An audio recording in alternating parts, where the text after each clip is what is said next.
Infidelity doesn't just impact the couple. It has profound impact on the immediate family. Parents and adult children are left to wrestle with the havoc their loved ones are going through. Hi, I'm Rick with Affair Recovery, and our goal is to enable couples impacted by infidelity to create new lives of meaning and purpose. I'm someone who not only put my parents through the rigors of our recovery, but who, as a parent, had adult children who have had to navigate those same troubled waters. As a family member, you're positioned to do the most harm or the most good for your loved one. If you would like to help them in this recovery process, avoid these mistakes. Number 14, minimizing the betrayal, or getting frustrated with the couple because it's taking longer for them to recover than you think it should.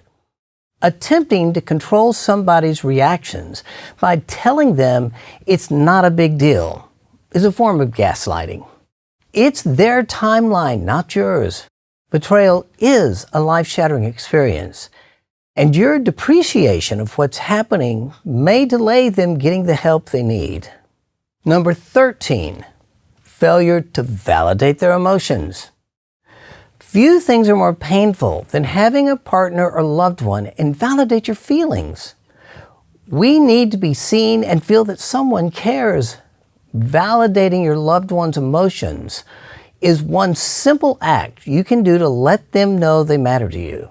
On the other hand, telling them they're overreacting rather than validating what they're feeling leaves them feeling disconnected from you. They may not be responding the way you believe you would react given the same circumstances, but honestly, you don't know how you would react unless you were going through the exact same thing. Remember, emotions are neither right or wrong. They just are. Validate their feelings and be a safe person for them. Number 12, pressuring for reconciliation or pressuring for separation. If you do the right thing for the wrong reason, you end up at the wrong place. And you don't want to be the motivation for the couple. You don't want it to be based on the pressure you're applying. If they care about your opinion, the pressure you put on them may work, but over time, your pressure isn't sufficient to sustain transformation. And if they do what you say and things don't work out, they may later have regrets and you'll be the bad guy. Support them in getting the correct type of help. They'll grow and learn how to make healthy decisions. Whether the marriage is saved or not, give them a safe space. Don't pressure them. Number 11, telling the hurt spouse they need to forgive the wayward spouse now. Forgiveness is a process rather than a decision. The ramifications of betrayal trauma can manifest themselves for years to come. Each time traumatic memories come to mind, the betrayed spouse has to forgive that wayward spouse once again. It's easier said than done, and if you want to encourage forgiveness, give them the tools they need. Encourage them to attend our EMS weekend or take EMS online. Being with others working at forgiveness really does help, but trying to force someone to forgive doesn't work. Be present and patient in your loved one's recovery. It's a marathon. It's not going to be a sprint. Number 10, blaming the betrayed spouse for the infidelity. Doing this only adds insult to injury. Certainly, marriages aren't perfect. Perhaps the betrayed spouse wasn't perfect, but many other factors contribute to infidelity. The health of a marriage relationship might take a third of the responsibility, but to blame the betrayed spouse for the bad decisions the wayward spouse is making is allowing the wayward spouse to avoid even looking at themselves and taking responsibility for what's at the core of their issue. Try to stay neutral. Encourage both parties to get help. Suggest they go through recovery programs such as Harboring Hope or Hope for Healing or EMS Online. Please don't point out what they did wrong. Rather, communicate that you care and point them to a direction where they can find healing. Number 9, shunning the wayward spouse. even if recovery work is happening. It takes a great deal of humility and dedication to admit and accept that you have a problem and enter recovery. You may not be happy with what they've done. You may think you could never forgive someone for doing that. But honestly, I admire someone who's repentant, grieved over what they've done, takes responsibility, and working hard at never being that other person again. That response is far better than someone holding a grudge against someone else forever.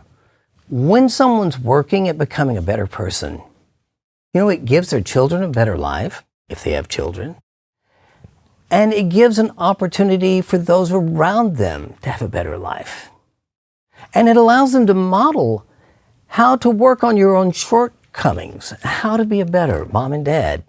Number 8, being too involved. While withdrawing can be bad, over-involvement with your loved one in recovery can be just as damaging. Infidelity is all about boundary violations, and recovery involves learning how to establish safe boundaries once again. If you fail to honor either or both people's boundaries, there are 2 adverse outcomes. It reinforces that their boundaries are meaningless, and it can promote dependency on you rather than helping them learn how to be independent and make productive and good decisions. Failure to honor their boundaries is only going to add more pain and make them feel violated by someone they hold dear. Show them that their boundaries matter by respecting them in a way that feels like respect, and love them. If they ask for you not to call after a certain time, not to come over unannounced, or not to bring certain things up, your honoring their boundaries will ultimately strengthen your relationship with them, help them respect you, and help them recover faster. Number 7, failing to ask how you can be supportive. Couples who are attempting to reconcile have a lot of individual and couples work to do. One of the most supportive and helpful things you can do is ask how you can help them, how you can be supportive. My parents offered to keep our daughter when Stephanie and I needed to travel out of town for a conference. In retrospect, that support was absolutely invaluable. At that conference, we met the couple who was able to walk us through the recovery process. And I don't know how we would have survived if it hadn't been for my parents sacrificing their time to support us. Number 6, being disrespectful to either party. Treating either person in the troubled marriage disrespectfully can damage your relationship with either or both of them. The odds are that they're struggling with self-respect already, and they need someone to treat them with regard. Being respectful not only helps them respect themselves, but allows you to be a positive influence in their recovery process. Number 5, sharing your opinion without being asked. It's natural, if you're a parent, to fall back into the role of treating your loved one like a child.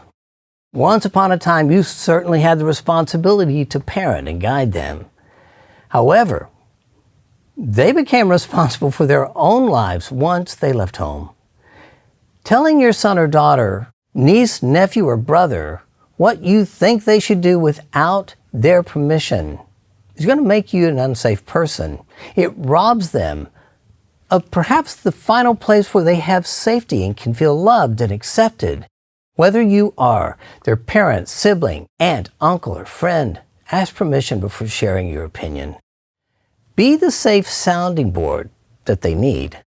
Number 4, forbidding your loved one's partner to attend holiday activities when they're trying to reconcile. This places your loved one in an impossible position. You may very well disagree with their efforts at reconciliation, but honestly, it takes a great deal of courage and grace to explore the possibility of reconciliation. And it's not your decision. You may be hurt on their behalf, picking up an offense for them. You might be embarrassed on their behalf. You might just think they should not try to work it out at all. But I want to encourage you not to make their journey more difficult by making them choose between you and other family members and their mate. Rather than creating a barrier that's not your prerogative to create, model a willingness to provide a safe place for them during this time of year that is extra tough. Treat them the way you would like to be treated if you were in the same situation. Your kindness may very well be just the help that paves a way for a beautiful redemption story. Number 3, shaming one or both partners. Shame is one of the primary byproducts of infidelity. It can greatly impact friends and family. Shaming one or both partners might help you feel better, but the net results of shaming them will be the loss of a relationship. If you mistakenly believe that humiliation will somehow motivate the couple towards self-improvement or even reconciliation, you're wrong. Humiliation not only fails to produce positive change, it also convinces people that what they've done is as good as they get. Rather than communicating shame, tell them you know that they're better than that and encourage them to face the pain and start living out of their true character. Number 2, telling others about the infidelity without first asking permission from your loved one. Dealing with the devastation infidelity creates, it's hard enough, but having to deal with a betrayal of confidence only is going to make this far more difficult. Betrayal trauma destroys the safe place for a betrayed spouse. The only remaining place that seems secure is potentially their relationship with you and your family. Betraying their confidence can ruin that person's hope of reconciliation and take away the last anchor of safety. Another way I see this play out is when friends or family members ask their small group or a prayer chain to pray for the couple because of the tragic news of the infidelity. You might think you're doing something really good by asking for prayer, but in reality, you're breaking their confidence. Honor them by asking before you share their story, so it simply doesn't become gossip. Remember, it's their story to share, not yours. Always ask permission first. And the number 1 mistake families make is withdrawing from the couple. Taking a hands-off approach, like it's their problem and none of your business, can leave them feeling really unsupported. Of course, unless they've asked you not to contact. Couples in this situation need support, not avoidance. Even though I was the wayward spouse, and I'm sure my parents were absolutely mortified over my actions, they continued to give both of us moral support. My mother actually became one of Stephanie's best confidants. She did that through listening and only giving suggestions when asked to do so. Providing a safe ear for Stephanie, you know how much it helped her feel loved and supported and validated since her parents weren't available. My parents offered to help in any way they could, such as keeping our young daughter when we needed a break to talk or just to be together to heal. So families, if you care about the couple that's going through infidelity and you really want to help them, stay engaged, stay connected. Your loved ones, they need your support to healing.